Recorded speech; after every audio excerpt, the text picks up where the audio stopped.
Hi, today's movie is Death Becomes Her, starring Meryl Streep, Goldie Hawn, and Bruce Willis.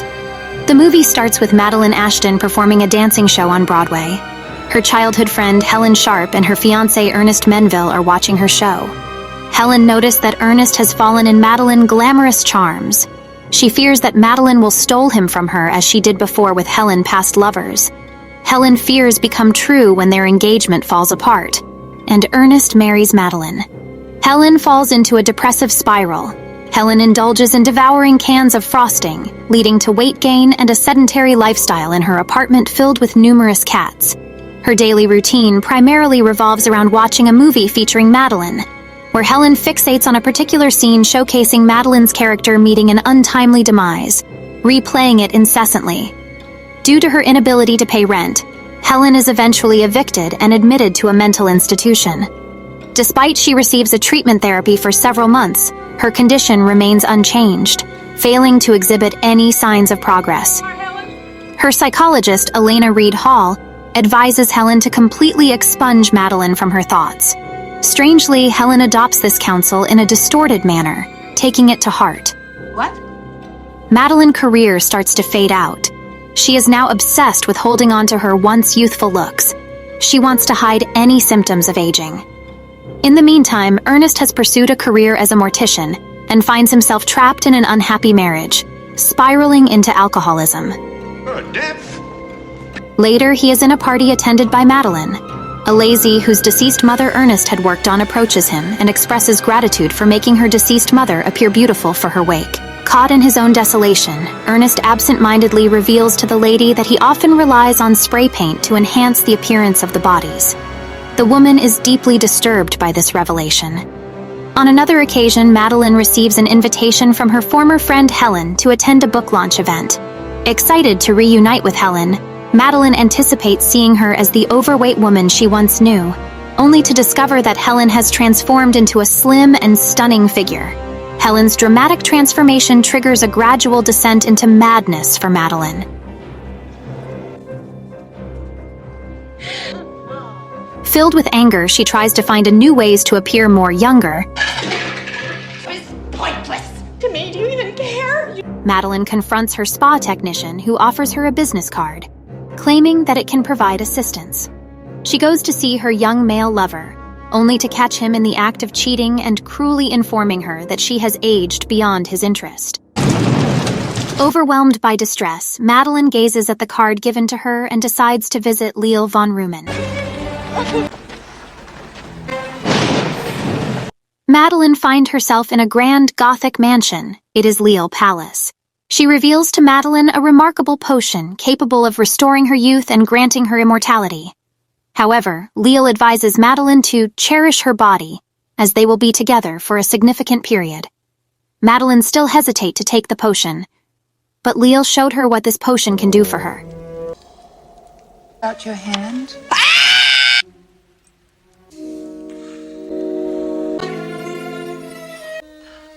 She promptly writes Lyle a check and eagerly consumes every last drop of the elixir, holding it over her mouth. Do it.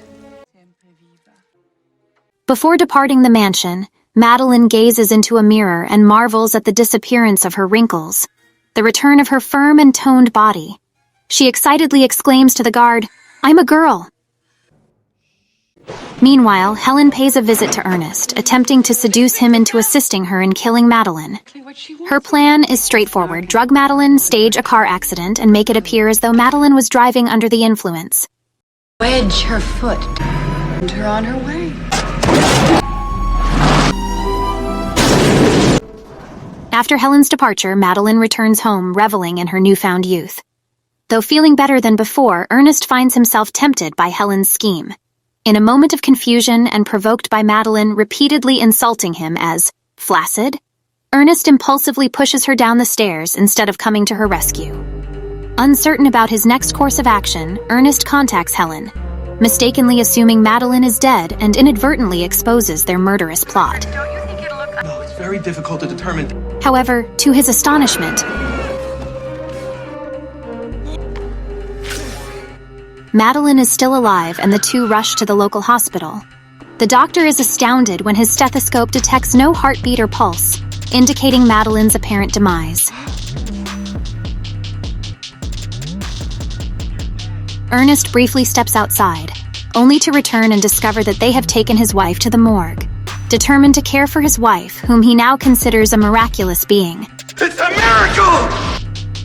Ernest becomes oblivious to Helen's lingering intentions. However, Helen has not given up her sinister plans. Ernest notes that Madeleine's skin has changed. It has no color. He brings formaldehyde, tubes, paints, and other things. Then he paints her body and does her makeup. Helen arrives, interrupting Ernest's work. He tells her to leave, but she refuses. As their voices get higher, Madeleine overhears Helen's intended death plan for her and appears before the two. She shoots Helen. Ernest is freaked about having a dead body on his hands, again, but gets another shock when Helen emerges from the pool, still alive with a different shape. Madeleine and Helen accuse each other of taking Leal's potion. Then they got into a fight. During their intense battle, they inflict physical injuries upon each other. They become sure that there is no way to hurt each other because they are already dead. They decide to return friends as before, and they request Ernest help in fixing their bodies. Ernest told them okay, but he will depart from their lives permanently after finishing his mission. They agree, promising not to contact him again. Later, they realize that their bodies now require continuous maintenance.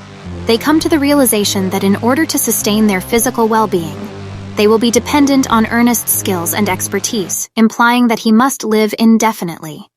Helen proposes drugging Ernest, but Ernest, aware of his excessive drinking habits, refuses the plan. In a state of desperation, the women strike Ernest, rendering him unconscious. When Ernest regains consciousness, he finds himself in the swimming pool chamber of Leal's mansion. Leal, at Madeleine and Helen's request, has taken the time to meet with Ernest before hosting a party for her clients. She playfully compares Ernest's line of work to the service she provides and proceeds to demonstrate the effects of the potion, encouraging Ernest to partake in it as well. This is what you've owed. However, Ernest hesitates, recognizing the drawbacks of eternal life, asking about what if he got bored from life, and what about his friends and relatives who will get older and dead. In the same time, he will still alive. Sure, all this is unnormal. He decides not to take the potion, then he escapes. Ernest encounters Leal's lavish party, attended by celebrities supposed to be dead like Elvis.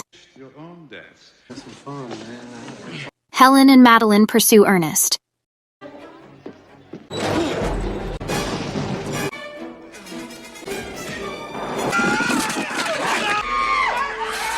He eventually finds himself hanging perilously above the glass windows overlooking the swimming pool, where Helen and Madeleine locate him. Ernest clings to the potion, and while the women initially plead with him to take it for his own survival, they soon demand that he consume it. Realizing his significance to them, Ernest lets go of the potion and asserts, "You're on your own," before plunging through the glass and landing safely in the pool.